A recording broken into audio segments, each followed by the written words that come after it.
A veces, grandes futbolistas también llegan a destacar como entrenadores. Xabi Alonso, Pep Guardiola o Zinedine Zidane son algunos casos de claro éxito. Pero también hay muchos exjugadores que, sin haber sido muy agraciados técnicamente y no haber tenido destacables trayectorias, se transformaron en excelentes técnicos. Así que hoy repasaremos a aquellos entrenadores que tuvieron flojas carreras, pero que brillaron desde los banquillos. Entrenador del Liverpool por ya casi una década, Jürgen Klopp asumió como técnico de los Reds en 2015 con una clara consigna: convertir a los incrédulos en creyentes. Y así lo hizo, porque el Liverpool volvió a ser competitivo después de casi 10 años sin ganar grandes títulos, alzó nuevamente la Champions League y obtuvo su primera Liga de Inglaterra en 30 años. Todo fue posible gracias a tener a un clase mundial que dirigía desde el banco. Pero la vida futbolística del alemán no siempre estuvo repleta de reflectores y triunfos. De origen humilde, Klopp vistió la camiseta de varios equipos amateurs y semiprofesionales hasta que fichó con el Mainz de la segunda división en el verano europeo de 1990. Polifuncional como pocos, Klopp jugó de lateral derecho y hasta de delantero, pero jamás fue un letal goleador. Destacado por su pasión y entrega, el teutón se retiró como un One Club Man en 2001 tras marcar 56 tantos en 340 partidos con el club de Carnaval. Lo más sorprendente es que el hoy entrenador jamás disputó un solo partido como futbolista en la Bundesliga, porque el Mainz nunca pudo ascender en los años 90. Sin embargo, el oriundo de Stuttgart tuvo su revancha porque luego de formarse consiguió el deseado salto a la primera categoría en 2004 como técnico. Después de 7 temporadas con el equipo de su vida, Klopp arribó al Borussia Dortmund, con el que le arrebató 2 ligas al Bayern Múnich, y luego llegó al Liverpool, con el que ganó todo. Y si hablamos de grandes profesores del fútbol, Marcelo Bielsa es también uno de ellos. No obstante, el loco no tuvo el mismo prestigio como futbolista, porque si bien formó parte de las juveniles de Newell's en la época de oro del fútbol rosarino durante los 70 y destacó en las selecciones juveniles de Argentina, Bielsa no pudo sentarse en la máxima categoría del fútbol argentino. Su trayectoria, como un férreo defensor central, se frustró por una lesión que lo marginó de las canchas por casi una temporada entera. Al regresar, ya no era el mismo y se marchó sin pena ni gloria a Instituto, donde tampoco le fue bien.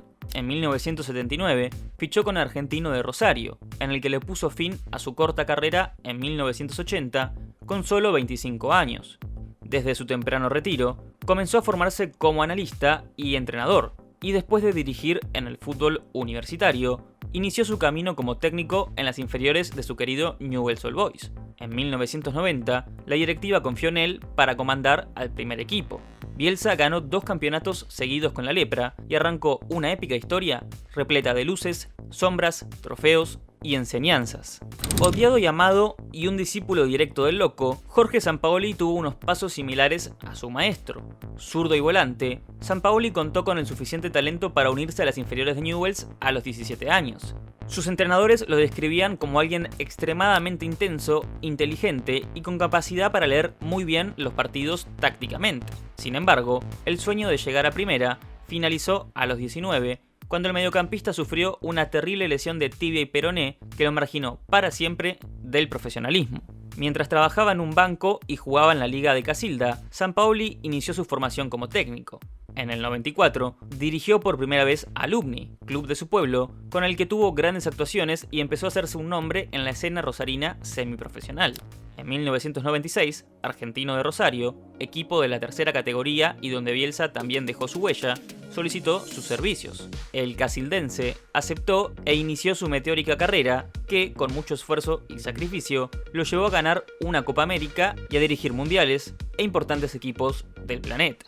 Antes de ser de Special One y antes de convertirse en el único entrenador en ganar las 3 competencias organizadas por la UEFA, José Mourinho fue un futbolista de segundo nivel en los años 80, una faceta poco recordada del portugués. Como un rudo defensor central, Mou se formó en las juveniles del Río Ave de la máxima categoría, mientras su padre, el ex arquero Félix Mourinho, dirigía el primer equipo. Mas el joven Mourinho nunca tuvo lugar en la plantilla e hizo su debut profesional durante 1992 en el Os Belenenses de la segunda Divisão.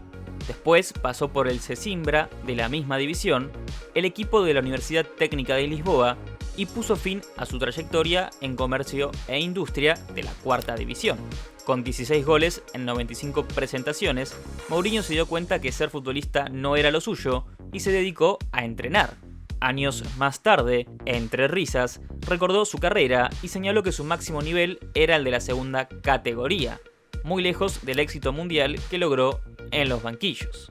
También defensor, Eddie Howe tuvo una carrera de pocas luces, pero muy arraigada al equipo de sus amores. Se formó en el Bournemouth cuando el club militaba en la tercera categoría del fútbol inglés. Howe debutó en 1994 y sorprendió al ser convocado con el seleccionado sub-21 de Inglaterra. Sin embargo, nunca pudo afianzarse y brillar al máximo nivel. Después de largos 8 años, el Portsmouth de la segunda división lo compró por 400.000 libras, pero por sus constantes lesiones, apenas disputó 2 encuentros con el Pompey y tras una sesión en el Swindon Town, volvió al Bournemouth en 2004 hasta su temprano retiro en 2007 con 30 años.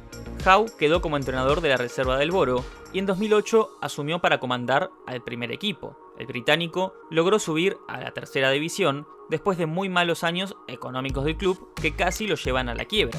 Después, el rubio fue contratado por el Burnley y tras 3 temporadas regresó en 2012 al Bournemouth para iniciar un meteórico ascenso que llevó al conjunto rojinegro por primera ocasión en su historia a la Premier League. En 2020, el Boro descendió y Howe se marchó al Newcastle para realizar otras históricas campañas que culminaron con el regreso de las Urracas a la Champions League. Unai Emery ha sido uno de los entrenadores españoles más exitosos del siglo. Multicampeón en Francia con el PSG y 4 veces ganador de la Europa League, el fútbol de élite ya no le es extraño. Pero esto no siempre fue así. Emery tuvo una modesta carrera como futbolista. El vasco apenas disputó un puñado de partidos con la camiseta del Real Sociedad y pasó la mayoría de su trayectoria jugando en combinados de la tercera y, sobre todo, segunda división española. Con pasos por el Toledo, Racing Club de Ferrol y Leganés, colgó los botines en el Lorca, club en el que empezó a dirigir previo a dar el salto a la Almería de la Liga. Para finalizar, hay que mencionar a uno de los mejores entrenadores de la historia. Para sorpresa de muchos, Arrigo Sacchi jamás jugó un solo minuto en la Serie A, ni siquiera jugó en la segunda o tercera categoría, sino que tuvo un paso como defensor por el Fuciniano y el Calcio Belaria, 2 equipos de competencia regional. No obstante, esto no le impidió formarse como técnico y ser un conocedor excepcional de la táctica.